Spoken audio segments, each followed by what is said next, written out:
షడ్రక్ మేషక్ అబేద్నెగోల గురించి మనకు తెలుసు.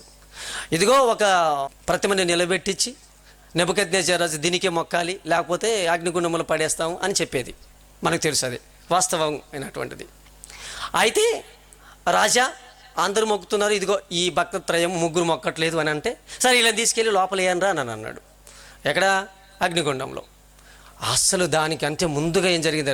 రాజు వచ్చినప్పుడు, రాజు సముఖంలో వాడికి తీసుకొని వచ్చినప్పుడు, ఏంటయ్యా నీ విగ్రహానికి మొక్కకపోతే ప్రతిమకు అగ్నిలో వెయ్యాలన్నటువంటి కానూన్ చట్టం చేసింది విన్నారు కదా? విన్నాము.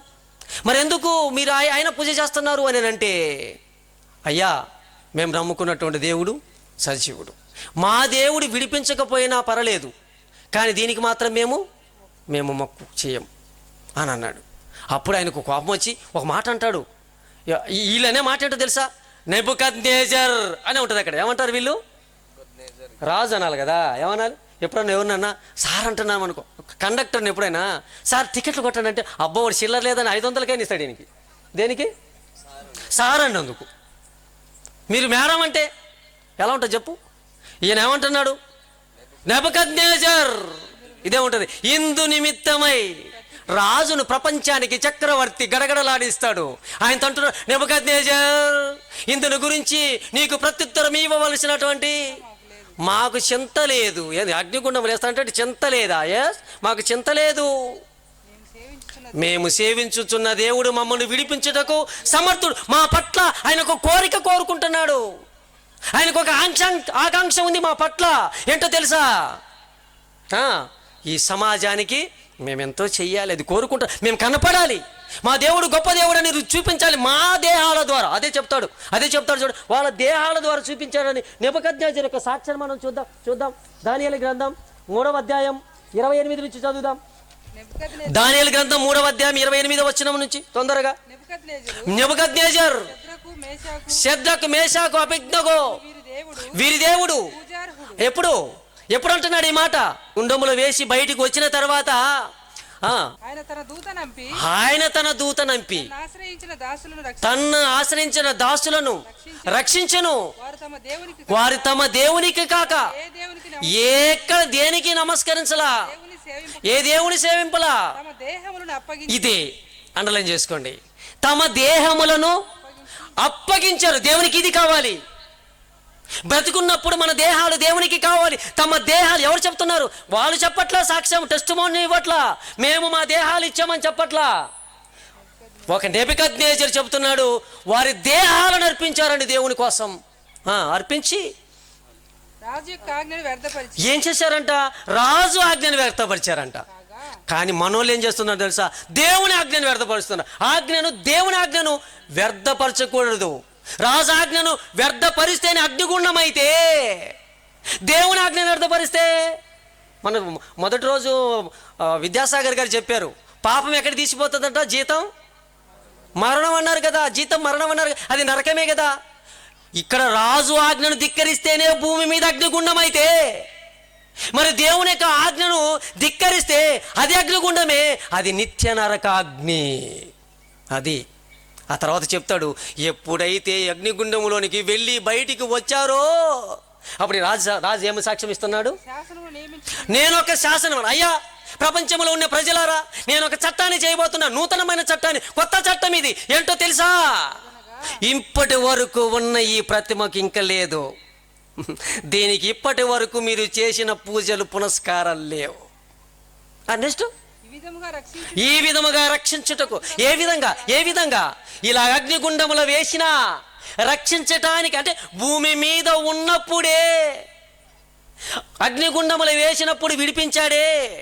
ఈ భూమి మీద ఉన్నప్పుడే మనము దేవుని ఇష్ట ప్రకారంగా జీవిస్తే చనిపోయిన తర్వాత అగ్నిగుండంలోనికి వెళ్లకుండా దేవుడు విడిపిస్తాడు అంటానికి రుజువు. చదువుదాం. సమర్థుడగు దేవుడు గాక మరి ఏ దేవుడు లేడు కాగా, ఏ జనులలో గాని, ప్రపంచములో రాష్ట్రాల్లో గాని, ఏ భాష మాట్లాడు వారిలో గాని, షడ్రక్ మేషక్ అబేద్నెగో దేవుడే దేవుడు. అబ్బా, ముగ్గురు ప్రపంచాన్ని కదిలించారండి. ప్రపంచ ప్రజలలోనికి ఈయన చట్టాన్ని మార్చే విధంగా వారి క్యారెక్టర్ అలా ఉంది. నెబుకద్నెజర్ రాజు ఒక కొత్త నూతన చట్టాన్ని చేసి అన్ని చట్టాలను అన్నింటి రూపుమాపేసి ఒక కొత్త చట్టాన్ని, కొత్త ఒరవడి తీసుకొచ్చాడు. ఏంటంటే ఈ దేవుడే దేవుడు. ముగ్గురు మార్చారు చట్టాన్ని. ఈరోజు ప్రపంచంలో 800 కోట్ల మంది ప్రజలు ఉంటే అందులో దాదాపుగా 400 కోట్ల మంది క్రైస్తవులైతే 400 మంది చట్టాన్ని మార్చలేకపోతున్నారు. ఏసే దేవుడు అని చెప్పలేకపోతుంది ఈ సమాజం. దానికి కారణం నువ్వే, నేనే, మనమందరం. ముగ్గురు చట్టాన్ని మార్చగలిగారు. మనం ఎందుకు మార్చలేకపోతున్నాం? మనలో శద్రకు, మేషకు, అబేద్నెగో లాంటి ధైర్యం లేదు, సాహసం లేదు, విశ్వాసం లేదు, మన దేహాలు అర్పించేది లేదు. అందుకే ఈ ప్రపంచాన్ని మార్చలేకపోతున్నాం. యేసు రాలేకపోతున్నాడు. ఏం మార్చారండి? తదుపరి ఏమొచ్చింది ఆయనకి?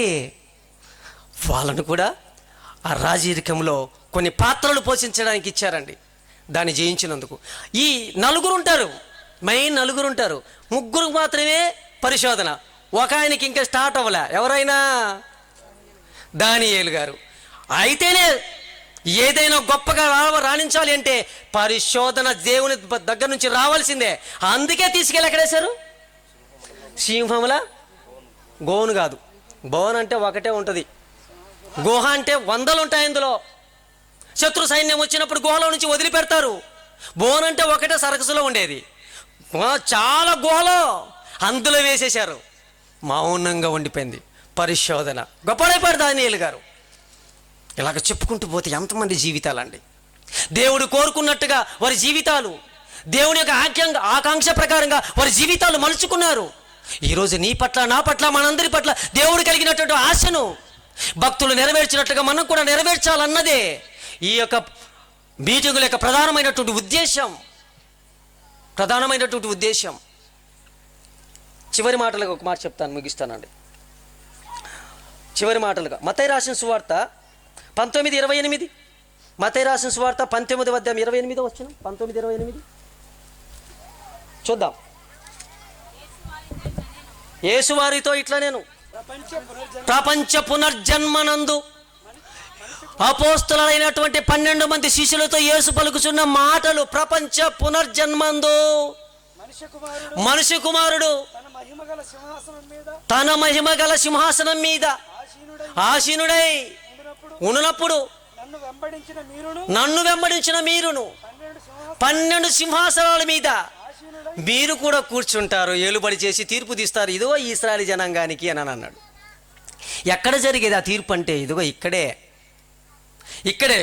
వాళ్ళని సెలెక్ట్ చేసుకున్నాడు దేవుడు. ఈ 12 మంది అపోస్తలుల పట్ల ఒక మంచి కోరిక తలంచుకొని ఉన్నాడు, ఇష్టమై ఉన్నాడు వాళ్ళ పట్ల. ఎందుకంటే వారి ద్వారా ఈ సర్వానికి కొంతవరకు సువార్తను తీసుకువెళ్ళడానికి వాళ్ళని ఏర్పాటు చేసుకున్నాడు. పంపబడిన వారు కదా అపోస్తలులు అంటే. వారి మీద పరిశోధన ప్రారంభమైంది. వారు కోరుకున్నట్టుగా అందరూ 11 మంది బాగానే ఉన్నారు. చివరివాడు అంటే అందరూ సింహాసనాల వరకు ఎక్కారండి. ఇంతకు ఇస్కరియోతు యూదాకు తప్ప అందరికీ సింహాసనాలు దక్కినట్టా లేదా? వచ్చాయండి. అందరికి సింహాసనాలు వచ్చాయి. దేవుడు కోరుకున్నట్టు అందరూ వాళ్ళు కూడా సంపాదించుకున్నారు. యూదా పోగొట్టుకున్నాడండి. మత్తయి రాసిన సువార్త 26లో దేంతో పోగొట్టుకున్నాడు అని అంటే ఆయన దేంతో పోగొట్టుకున్నాడు? 30 వెండి రొక్కలు.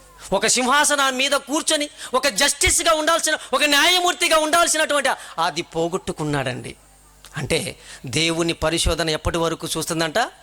అతనికి అనుకున్నది నెరవేరు వరకు.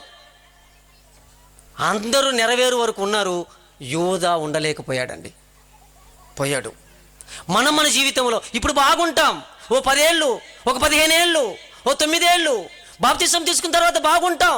తర్వాత ఏమైపోతామో జాగ్రత్తగా మనం చూసుకోవాలి. చివరి వరకు పరిశోధన ఉంటుందని మాత్రం మర్చిపోబాకండి. ఆ తర్వాత నీకు ఒక సింహాసనం ఉంటుంది. ఆ తర్వాత దేవుని యొక్క కోరిక నువ్వు నెరవేర్చిన వాళ్ళు ఏదైతే కోరుకుంటాడో అది దానిని మనకి ఇవ్వడానికి సిద్ధపడతాడు ఆయన.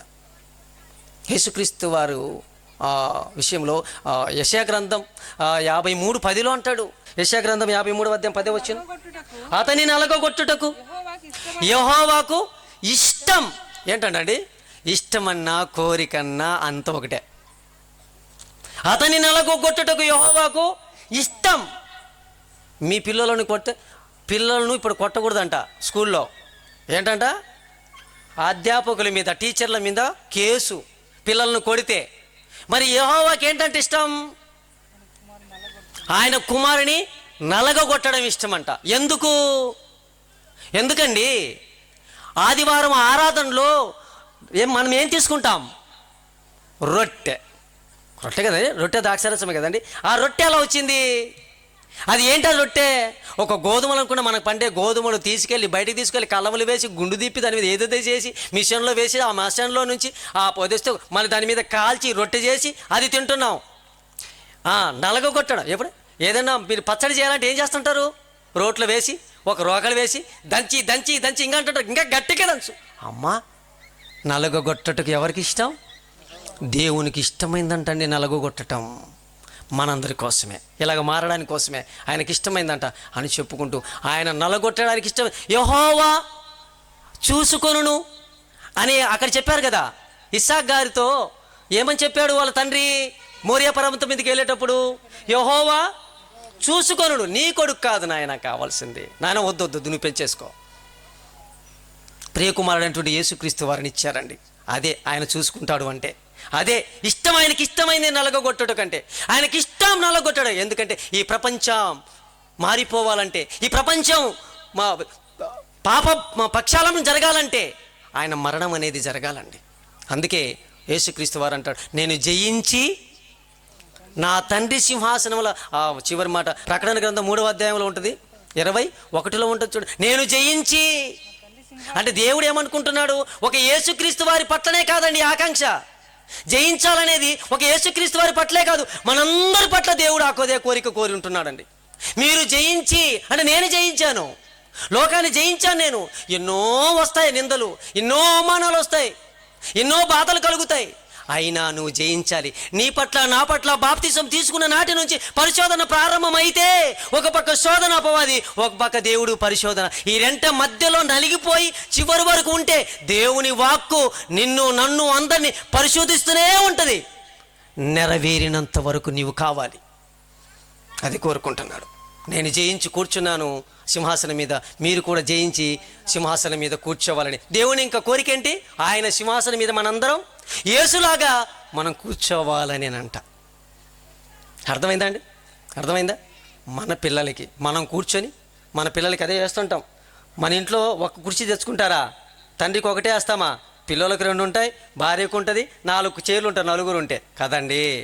అలాగనే నా దగ్గర అనేకమైన సింహాసనాలు ఉన్నాయి మీరందరూ కూర్చోడానికని దేవుడు రాయించాడు. దేవుని పిల్లలారా, కనుక మనమందరం కూడా మన యొక్క పిల్లలకు ఇలాగ నేర్పించుకుంటూ ఈ పుట్టినరోజు సందర్భంగా ఈ 3 రోజులు ఈ సభలు నిర్వహించడానికి పిల్లలు ఎంతో కష్టపడ్డారు. కనుక వారి యొక్క ఉద్దేశం ఏంటంటే, ఇక్కడికి వచ్చినటువంటి ఈ పిల్లలందరూ కూడా విని మాటలు, పెద్దవారు వారి పిల్లలను ఇలాగ పెంచుకోవాలని వారి యొక్క ఉద్దేశం అండి. లేకపోతే వారి ఇంట్లో వారు గ్రాండ్గా జరిపించుకోవచ్చు. ఎంత కష్టం అండి, ఖర్చు లక్షల్లో రూపాయల ఖర్చులు అయిపోయింది ఈ 3 రోజుల సభలలో. కనుక వారి ఇంట్లో బాగా గ్రాండ్గా ఫ్రెండ్స్తో లేకపోతే బంధువులతో ఈ గొప్పగా జరిపించుకోవచ్చు. లేదు, ఈ సందర్భంగా మీకు వాక్యం వినిపించాలన్నటువంటి వారి యొక్క ఆలోచన మంచిది. కనుక ఈ వాక్యములు విన్నటువంటి మీరందరూ కూడా మనం కూడా మన పట్ల కూడా దేవుడు ఒక మంచి కోరిక కోరుకుంటున్నాడు. ఆ కోరిక ప్రకారంగా భూమి మీద మనం బ్రతికి మన తనువును చాలించి ఈ శరీరముతో ఉన్నప్పుడు ఆయన కోరికలు నెరవేర్చాలని మనసారా కోరుకుంటూ నా మాటలు ముగిస్తున్నాను.